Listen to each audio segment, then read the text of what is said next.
Hello, everyone. Welcome to New Gen Politics. So, love him or hate him, Trump is very effective at using memes as a form of propaganda, as seen here by this post on the White House Twitter page. Nothing beats a Jet2 holiday. And right now, you can save £50 per person. That's £200 off for a family of four.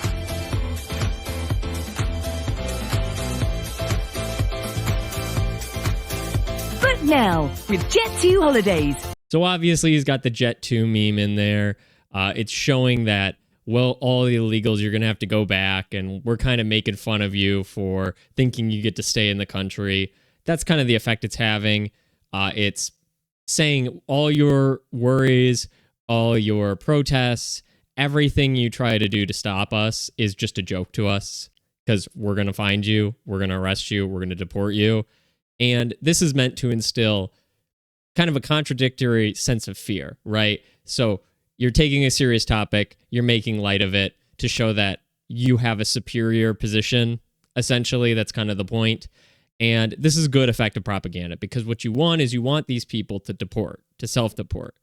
That's why he, at the end, has the CBP home app, which you can get on and say, I want to leave. And they're even offering $1,000 bonus to just leave the country, which I think is totally fine. I think that's good because you want them to leave, and that's a small price to pay. So hopefully this will make a lot of the illegals say, I could get sent to Alligator Alcatraz. I could get processed in some facility I don't want to be in. I could lose all my property, the value of my goods that I have because you're not able to sell off your belongings before you're getting sent home. So, okay, I have all of those concerns and problems. It's very apparent that they are going to come for me eventually. I should probably contact the government, say I want to leave, make a plan, get the free plane ride, get the $1,000, sell off my belongings, get sent where I actually want to get sent, and be able to start my life again where I belong. That's what the whole point of this is you want people to self-deport. Makes it easier. Apparently now there's been about 240,000 deportations, it seems, by the Trump administration so far this year, and about anywhere between 5,000 to 10,000 self-deportations. Some numbers are saying. The administration, I think, said over 1 million people, which I don't think it's anywhere close to that as of now. But the more they put out things like this kind of like propaganda, like you don't want the worst case scenario, which is you get sent to Florida and then you're, put on a plane and sent somewhere without any of your belongings, any of your money. You don't want that.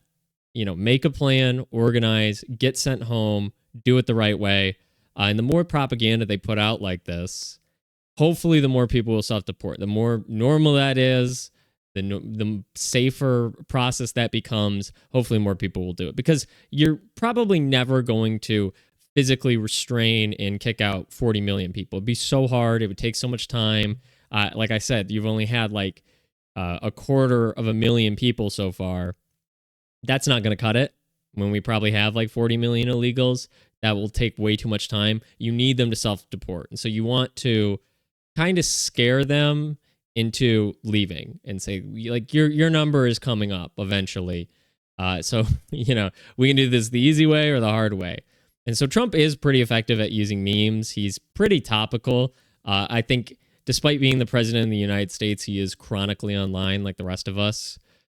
So that's pretty interesting.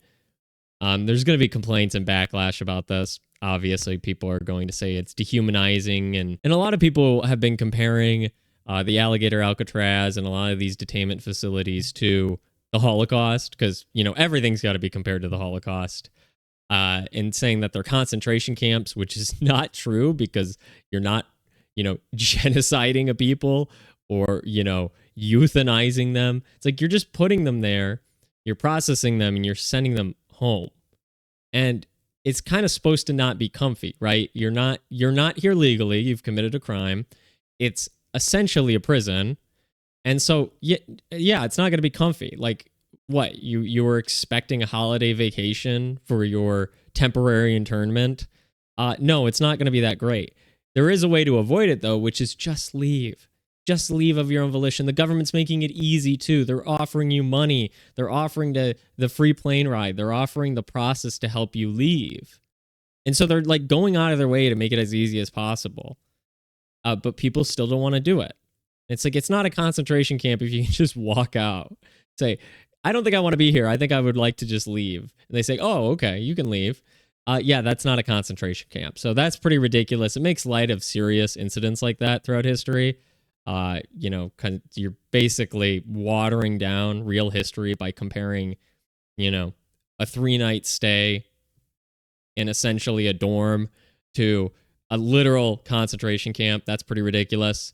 I don't think the conditions there are amazing. I'm sure there's mosquitoes. I'm sure it's hot. I'm sure it sucks.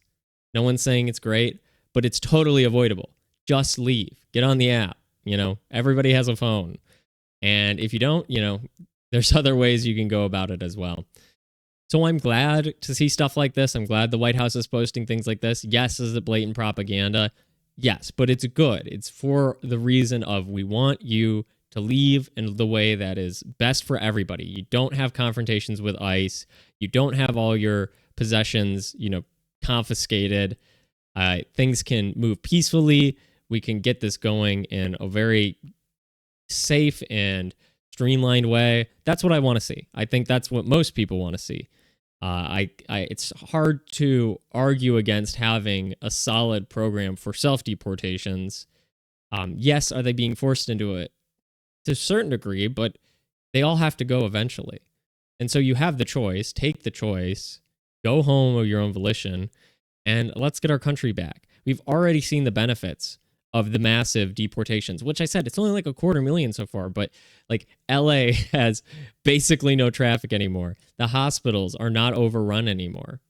A lot of Americans are now actually getting jobs where illegals were working. Those jobs they said they wouldn't do. Yeah, they're starting to do them. So we're already seeing the benefits with such a small number of illegals being, deported already.